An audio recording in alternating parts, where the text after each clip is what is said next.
Cette semaine, Musk nous déclare sa flamme, GRDF nous donne un tuyau et on me tire les cartes.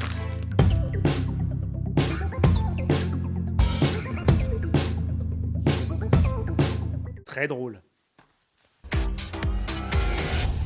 Forbes a publié son palmarès des Under 30 Made in France, les jeunes talents de moins de 30 ans qui posent les jalons de l'économie de demain. Ce bataillon de jeunes entrepreneurs, d'artistes et de sportifs atteste du dynamisme et du savoir-faire hexagonal. Rien que ça. Lors d'un précédent Innovation Weekly, j'avais interviewé Jean-Luc Godon, le responsable de l'innovation de GRDF. Attention. Je m'en vais. Lorsque l'entreprise avait remporté le prix Innovacteur de l'innovation participative réinventée. Il m'a invité à venir visiter avec Franck Debozère leur école de formation Énergie Formation. Bienvenue à Gennevilliers, on est sur un des campus d'Énergie Formation. Donc ici on a une équipe de formateurs, on a environ une quinzaine de formateurs. On forme les gens de chez nous à l'interne de GRDF, on forme les gens de GRT Gaz, les différentes filiales LNJ, StereoNJ qu'on fait à l'Énergie Formation. GRDF a actuellement énormément de formations à réaliser et on réalise ces formations grâce à des collègues qui sont en unité opérationnelle et on appelle cette communauté la communauté des formateurs Mercure. D'accord. Ils sont à peu près 90 actuellement et c'est des gens qui viennent un peu de partout en France et qui viennent sur les 3 campus et même sur les sites délocalisés qu'on a parlé tout à l'heure. C'est leur hiérarchie qui les repère et qui leur attribue donc certaines compétences. Et après, nous, on leur donne une compétence pédagogique. Ils suivent un peu une formation pour pouvoir nous aider à assurer nos formations. Mais ça peut être aussi, tiens, j'ai repéré ça à l'externe et je l'introduis au sein de l'entreprise. C'est aussi de l'innovation, c'est d'aller chercher ailleurs. D'où cette ambition qu'on a maintenant depuis 2 ans dans l'animation d'innovation, c'est de dire à nos collègues, allez vous ouvrir à l'externe. Plus on prendra d'idées et plus on va se les partager, à mon avis, mieux ça avancera. Quelqu'un qui a envie d'aller voir ailleurs pour s'inspirer, il demande à son chef, il y a des plages horaires, comment ça fonctionne? Nous, il y a une notion de planning parce que la plupart c'est des formateurs, donc ils ont des animations. En dehors de ces animations-là, ils nous disent juste, je souhaiterais, et la hiérarchie ne pose pas de problème pour nous. On les laisse le faire. Et c'est un peu ce qu'on fait quand on essaye de faire des opérations d'open innovation, notamment je parlais de Big Up. C'est une association qui a été créée par la Caisse des dépôts, Orange, La Poste et Cisco, et qui organise des rencontres régionales entre grands groupes et start-up ou PME innovantes. Ça nous permet aussi de connaître l'écosystème local. En termes d'innovation, c'est vraiment intéressant. Et le but du jeu, ça va être de reconstruire un poste de détente. Quand vous êtes arrivé, on était sur les grandes fonctions d'un poste de détente. Et maintenant, le but, c'est que ces fonctions-là, ils les retrouvent dans les organes qui ont été faits à l'imprimante 3D, puis qui les remontent et dans le bon sens, dans le bon ordre. Derrière, on va à l'atelier et puis ce qu'ils ont construit là, ils doivent le retrouver là. En termes d'apprentissage, c'est beaucoup plus performant de travailler en groupe à monter quelque chose que d'écouter ou même de faire un petit truc. Être en amont, en sortie, en amont, on aval les deux. Le robinet permet d'isoler le poste de détente en amont et en aval et d'isoler le bypass. Donc si on isole le bypass c'est lui. Et c'est très très intéressant d'avoir de gamifier un peu nos formations. Alors, tout à l'heure, ils avaient un robinet, avec ces pièces-là qu'ils mettaient et on leur demandait de raccorder à un moment des petits... Comme vous l'avez remarqué, dans cette émission, j'ai mes sujets de prédilection et j'ai mes têtes. L'une d'entre elles étant Elon Musk. Car je n'ai toujours pas décidé, ou compris en tout cas, si ce type était juste un génie qui a 100 ans d'avance, un naïf ou un Drax ou un Zorin en puissance. Alors évidemment, vous savez sûrement que Musk est le dirigeant de Hyperloop, de Tesla, de SpaceX, de SolarCity, mais vous savez peut-être pas qu'il a plein d'autres entreprises, et parmi lesquelles vous allez trouver The Boring Company. Cette entreprise dont la vision est de percer des tunnels pour résoudre les problèmes de circulation urbaine. Alors bien sûr, les villes sont déjà pleines de tunnels, c'est pas nouveau. Ce qui est nouveau, c'est que The Boring Company propose de réduire par 10 les coûts de construction des tunnels. The Boring Company, en plus, a commencé avec un tweet. En fait, le type, il a une idée le matin, Il en fait un tweet et hop, c'est une entreprise l'après-midi. Exactement comme il avait fait avec Neuralink, qui est son projet d'interfacer le cerveau avec un ordinateur. Pour ceux qui n'ont pas capté, The Boring Company est basé sur un jeu de mots. To bore en anglais veut dire soit ennuyer quelqu'un, soit percer. Mais je m'égare. L'année dernière, je crois que c'était au mois d'octobre, il a lancé sur Twitter la vente de casquettes portant le logo The Boring Company. Un peu de merchandising en passant, ça fait jamais de mal. Sauf qu'au mois de décembre, il a ensuite annoncé que s'il parvenait à vendre 50 000 unités de ce chapeau, le prochain objet qu'il allait vendre serait un lance-flamme. Oui, un lance-flamme. Bien sûr, lorsque j'ai vu passer ce tweet, je me suis dit « Ah, la bonne blague !» Sauf que cette semaine, il a annoncé sur Twitter, vous avez deviné, un lance-flamme en précommande pour $500. Alors là, c'est l'alu, je ne sais pas, est-ce que c'est une blague? Est-ce qu'on est rentré dans un monde parallèle? Est-ce que même c'est légal?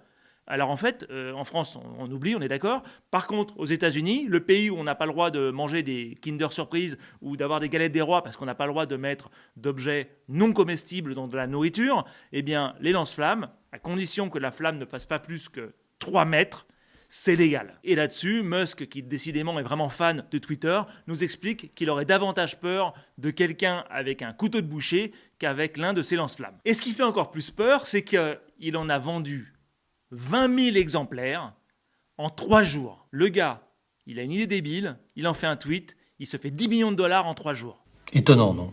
Alors j'aimerais toujours croire que c'est une blague, qu'il va nous dire « Haha, je vous ai bien eu, Happy Fool's Day en avance », sauf que sa mère est à fond et que l'État de Californie a déjà commencé à dire qu'ils allaient interdire la commercialisation, l'utilisation de ces lance-flammes sur leur territoire. Alors bien sûr, le côté « regardez, je suis un peu excentrique parce que je suis un milliardaire », pourquoi pas? Maintenant, attendons de voir que quelqu'un se fasse brûler au 3e degré avec un de ces lance-flammes. En plus, il a poussé le bouchon encore plus loin dans un tweet récent dans lequel il explique que c'est pas forcément une très bonne idée d'acheter un lance-flamme. Il a ensuite répondu à son propre tweet en écrivant « sauf si vous voulez vous amuser ». Et sur Instagram, il a même posté une vidéo de lui pourchassant la personne qui est en train de le filmer. Alors là, il y a plusieurs cas. Soit il essaye de montrer qu'il est très excentrique, soit il est en train de faire le magicien pour détourner notre regard, pour pas que l'on réalise que toutes ses activités sont en train de prendre l'eau. SpaceX a encore planté une Falcon 9 cette semaine, SolarCity, silence radio, et bien sûr Tesla qui enchaîne les retards sur la livraison de sa Model 3. Est-ce que les podcasts sont le prochain Eldorado pour les publicitaires? Regardez en France où le nombre de podcasts est en train d'exploser. Rien que pour la tech, regardez Radio Village Innovation, regardez Studio 404, l'apéro du capitaine ou, c'est québécois, La Sphère. La liste est encore longue, allez sur player.fm pour la suite, le lien est en dessous. Si en France on ne connaît pas les revenus publicitaires générés par ces podcasts, Kantar nous annonce quand même qu'il y a eu 1 million d'impressions de pubs en 2017, soit une progression de plus de 25% par rapport à 2016. Si on veut connaître un montant vraiment financier du sujet, il faut aller aux États-Unis où l'on a appris cette semaine que le marché publicitaire du podcast pesait 200 millions d'euros.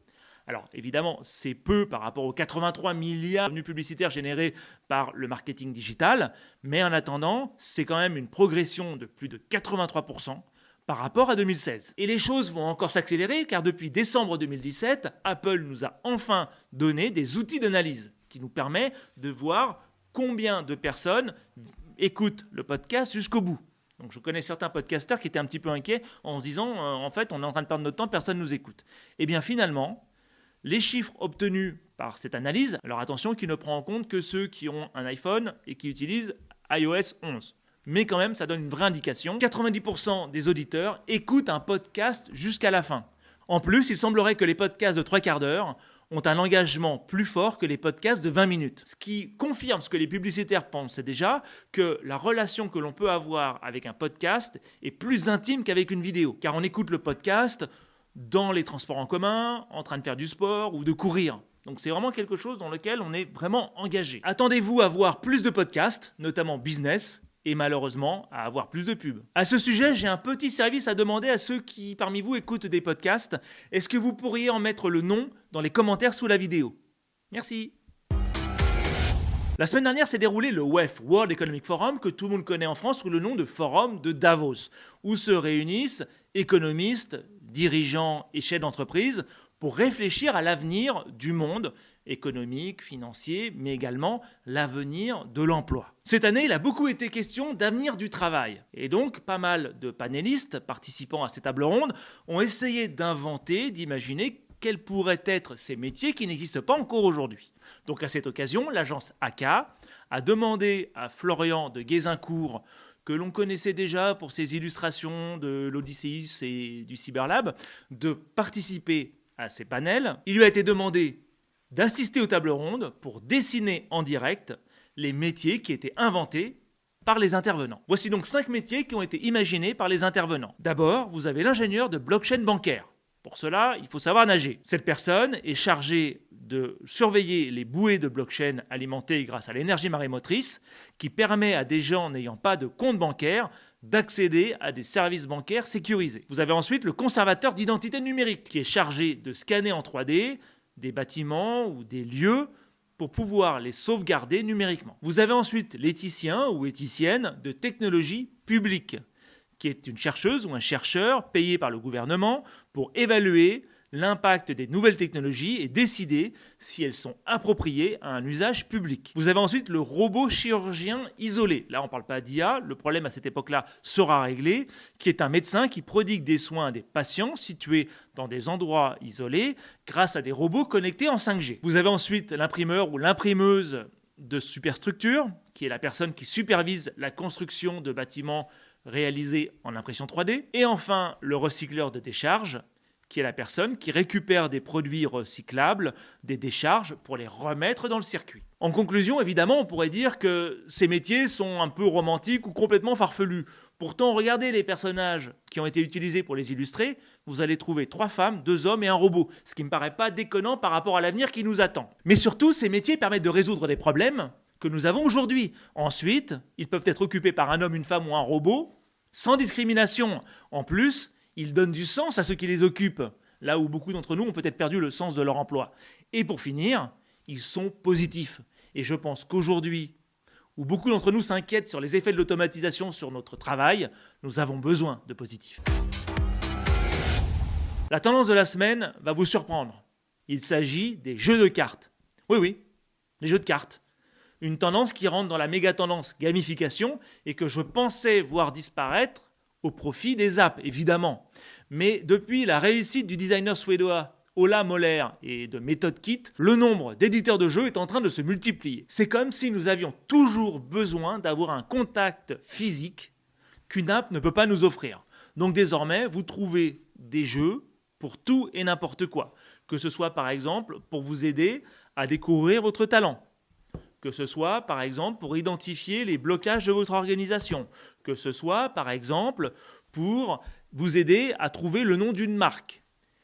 Et depuis peu, vous trouvez même un jeu pour vous aider à recruter. Ce jeu qui permet d'équilibrer la relation entre un candidat et le recruteur dans le cadre d'un entretien de recrutement a été développé par Bijou en partenariat avec Startup Only qui m'ont reçu cette semaine. Je fais des petits claps. Startup Only, pour nous présenter, on est une plateforme d'offres d'emploi pour start-up. Donc j'ai rejoint l'aventure avec Mickaël ici et Benjamin, l'autre cofondateur. On voulait rendre les entretiens un petit peu plus ludiques et on a cherché une solution pour gamifier quelque chose qui peut être très stressant pour les candidats mais aussi pour les startups. Et du coup c'est important de temps en temps d'avoir un support pour les aider et on essaie de créer ça avec Bijou. Je m'appelle Lisa Terrier, je suis cofondatrice avec Coralie de Bijou. Bijou, c'est une agence de communication par le jeu. Donc on répond à des problématiques d'entreprise ou d'associations, de start-up, d'institutions par le jeu. Ça va de la problématique de cohésion d'équipe, organisation d'événements impactants, networking ludique. C'est aussi un blog, donc c'est un média en ligne qui s'adresse au grand public et aux pros également, et on parle de jeux et de société. Et on essaye d'expliquer en quoi le jeu infuse dans la société. On est à la fois une agence et aussi un média en ligne. Qu'est-ce qui est à l'origine de la création d'un jeu ? Est-ce que c'est vous qui avez l'idée ? Est-ce que ce sont les clients qui ont l'idée ? Et comment ça se passe ? Alors sur la création du jeu, c'est plutôt nous qui avons l'idée du jeu, de la mécanique ludique qu'on va mettre en place. Alors jeu, ça peut être un jeu comme Starting Game. Et ça peut être aussi une mécanique ludique lors d'un événement. En quoi consiste ce jeu maintenant ? sortir les cartes. Le starting game se présente comme un jeu de cartes. À l'intérieur de cet étui de jeu, vous avez d'abord les règles du jeu. Et là, vous voyez bien qu'il y a les règles du jeu du recruteur et les règles du jeu du candidat. Donc, en tant que recruteur, j'ai un panel de questions. Ces questions sont séparées en thématiques. Vous avez les questions expérience, compétences. Pouvez-vous me décrire une expérience de travail en équipe dans vos précédents postes? Ou vous avez des questions personnalité. Donnez-moi un exemple de projet réalisé en totale autonomie. Et ainsi de suite, avec des questions motivation, curiosité, info pratique, où il y a des questions sur le salaire notamment, la disponibilité, des questions spéciales start-up et des questions out of the box. Le candidat, à tout moment de l'entretien, peut exprimer une émotion. Par exemple, si moi on me pose une question sur mon salaire et que je suis pas très à l'aise, je peux dire que je suis un petit peu stressée par cette question. Mais aussi, je peux faire inversion. Alors cette carte-là, c'est-à-dire que je vais répondre à la question, mais je vais pouvoir retourner cette question-là à mon recruteur. Parce que c'est aussi important pour moi, en tant que candidat, de savoir qui j'ai en face et dans quelle entreprise je vais mettre les pieds. Combien ça coûte et où est-ce qu'on peut le trouver? Alors vous allez pouvoir le trouver via une boutique en ligne, et ça sera à partir de la semaine prochaine. Et il coûte 34,50 € TTC. Eh bien, merci beaucoup. Eh bien, merci à vous. Merci de m'avoir suivi jusqu'ici. Je vous dis à la semaine prochaine. Et d'ici là, si vous voulez sauver une licorne, abonnez-vous.